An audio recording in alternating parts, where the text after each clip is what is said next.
Hello, నేను CS రావు. PV Sunil Kumar IPS ఆయన ఎప్పుడు వివాదాస్పదంగా ఉంటూ ఉన్నారు ఈ మధ్య కాలంలో. గతంలో జగన్మోహన్ రెడ్డి గారు ముఖ్యమంత్రిగా ఉన్నప్పుడు సిఐడి చీఫ్గా వ్యవహరించారు ఆయన. ఆ రోజుల్లో మత విద్వేషాలు రెచ్చగొడుతున్నారు అనేటువంటి కంప్లైంట్ ఢిల్లీకి వెళ్ళింది. కేంద్ర హోంశాఖకు రఘురామకృష్ణరాజు గారు ఆయన మీద కంప్లైంట్ చేశారు.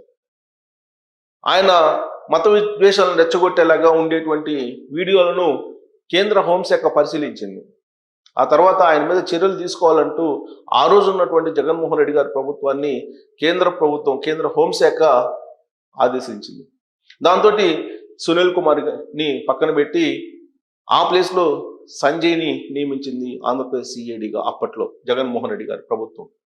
ఆ తర్వాత సంజయ్ ఏం చేశారో అందరికీ తెలుసు. అయితే సునీల్ కుమార్ గారి విషయంలో కేంద్ర ప్రభుత్వం మొదటి నుంచి కూడా ఆరాధిస్తుంది, ఒక కన్నేసింది. అసలు సునీల్ కుమార్ ఐపీఎస్ ఏంటి, ఆయన ఎలాంటి నడవడికతో ఉన్నారు, ఆయన మీద ఉన్నటువంటి అలిగేషన్స్ ఏంటి అనే దాని మీద కేంద్ర హోంశాఖ ఎప్పటికప్పుడు కనిపెట్టే ఉంది, కన్నేసింది అనేది ఢిల్లీ వర్గాల్లో వినిపిస్తున్నటువంటి మాట.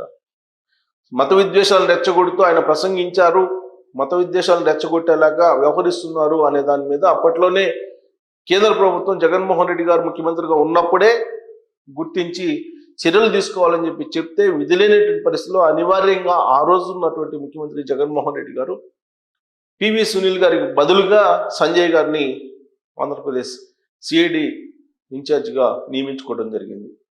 ఆ రోజు నుంచి కూడా సునీల్ కుమార్ కొంత యాక్టివ్నెస్గా లేకుండా ఉన్నారు. అయినప్పటికీ జగన్మోహన్ రెడ్డి గారు ముఖ్యమంత్రిగా ఉన్నారు కాబట్టి ఆయన ఎక్కడున్నా సరే యాక్టివ్గానే పనిచేస్తూ వచ్చారు. ఆయన పోలీసు సిఐడికి సంబంధించినటువంటి డాష్ బోర్డ్ని ఒకదాన్ని తయారు చేసి దాన్ని తయారు చేయడానికి కొన్ని కోట్ల రూపాయలు టెండర్లు లేకుండానే ఇప్పించారు అనేది ఆయన మీద ఉన్నటువంటి ఒక ఫైనాన్షియల్ అలిగేషన్. దీంతో పాటు ఇప్పుడు తాజాగా కేంద్ర హోంశాఖ నుంచి ఒక ఆదేశం రావడం జరిగింది.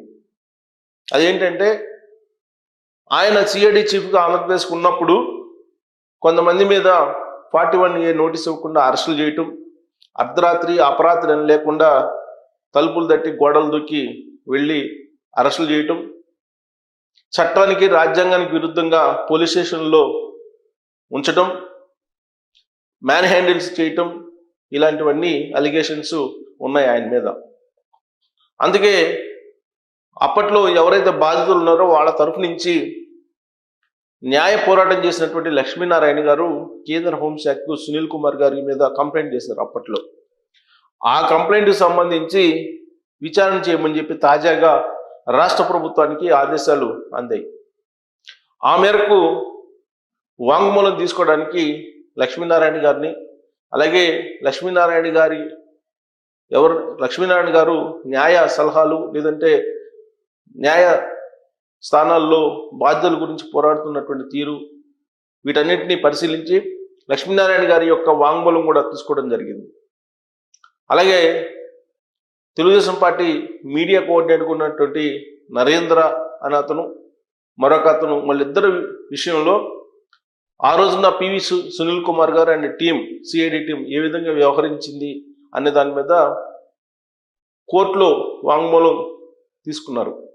ఇప్పుడు నరేంద్ర కానీ లేదా ఆ రోజున 41A నోటీస్ ఇవ్వకుండా అరెస్ట్ అయినటువంటి అంకబాబు సీనియర్ జర్నలిస్ట్, ఆయన నుంచి కూడా వాంగ్మూలం తీసుకోవడానికి కేంద్ర ప్రభుత్వం ఆదేశాలు జారీ చేసింది. వాళ్ళ ఆదేశాలు, కేంద్ర ప్రభుత్వం యొక్క ఆదేశాల మేరకు వాళ్ళ వర్షన్ను కూడా ఇప్పుడు ఇన్వెస్టిగేషన్ టీం రికార్డ్ చేస్తూ ఉంది.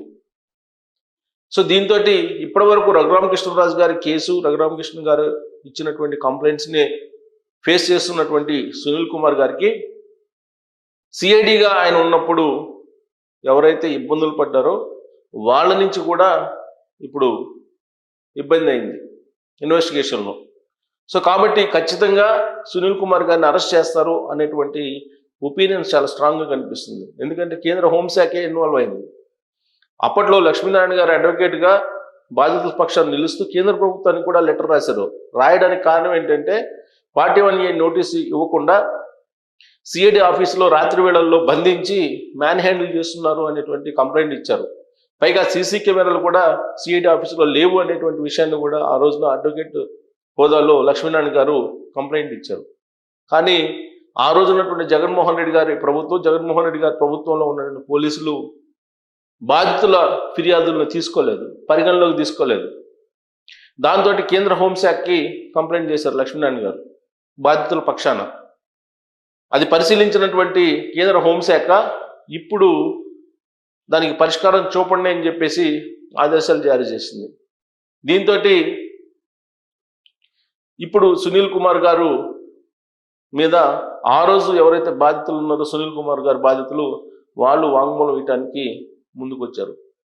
గోరు చుట్టు మీద రోకటి పోట్ల ఒకవైపు రఘురామకృష్ణరాజు గారి కేసులను ఎదుర్కొంటూ మరోవైపు ఆ రోజు బాధితులు ఎవరైతే ఉన్నారో వాళ్ళు ఇప్పుడు ఇచ్చినటువంటి వాంగ్మూలం మేరకు కేసులు నమోదవుతున్నటువంటి పరిస్థితుల్లో సునీల్ కుమార్ గారు ఇక నుంచి తప్పించుకోలేరు. ఆయన మీద కేవలం రఘురామకృష్ణరాజు గారి కాదు, బాధితులు చాలా మంది ఉన్నారు. సునీల్ కుమార్ గారి బాధితులు వాళ్ళందరూ వచ్చి కంప్లైంట్ చేసేటువంటి అవకాశం ఉందని చెప్పి తెలుస్తుంది. ఇంకొక వైపు తులసిబాబు ఇప్పుడు ప్రస్తుతం కస్టడీలో ఉన్నారు, జ్యుడిషియల్ ఎంక్వైరీలో ఉన్నారు. ఇప్పుడు ఆల్రెడీ జైల్లో ఉన్నారు. ఆయన్ని మళ్ళీ కస్టడీకి తీసుకోవాలి, జ్యుడిషియల్ కస్టడీకి అని చెప్పి పోలీసులు భావిస్తూ ఉన్నారు. ఆయన వచ్చి వాంగ్మూలం ఇచ్చినా కానీ అసలు సునీల్కి అలాగే తులసిబాబుకు ఉన్నటువంటి రిలేషన్ ఏంటి, అలాగే జోగారావు అనే అతను అసలు ఏం చేస్తారు, తులసిబాబుని అసలు అడ్వకేట్ కాకపోయినప్పటికీ కూడా ఆయన అసిస్టెంట్గా లీగల్ అసిస్టెంట్గా ఎందుకు తీసుకున్నారు, ఇవన్నీ అంశాలు ఉన్నాయి. ఇవన్నీ ఎంక్వైరీకి వస్తే ఖచ్చితంగా సునీల్ని సస్పెండ్ చేసేటువంటి అవకాశం ఉంది, ఆయన్ని అరెస్ట్ చేసేటువంటి అవకాశం కూడా ఉందని తెలుస్తుంది. ఇప్పటికే ఆయన మీద విచారణకి సిసోడియా ఆధ్వర్యంలో ఒక కమిటీని వేశారు. ప్రస్తుతం డీజీపీగా ఉన్న హరీష్ కుమార్ గుప్తా గారు విజిలెన్స్ అండ్ ఎన్ఫోర్స్మెంట్ డైరెక్టర్గా ఉన్నారు. వాళ్ళిద్దరు ఆధ్వర్యంలో సునీల్ కుమార్ గారి మీద ఎంక్వైరీ జరుగుతుంది. ఈ ఎంక్వైరీ పూర్తయితే ఆయన మీద యాక్షన్ చాలా సీరియస్గా ఉంటుందని కూడా పోలీసు వర్గాల్లో వినిపిస్తుంది. కేంద్ర హోంశాఖనే ఇన్వాల్వ్ అయింది కాబట్టి సునీల్ కుమార్ గారు ఇక తప్పించుకోలేరు.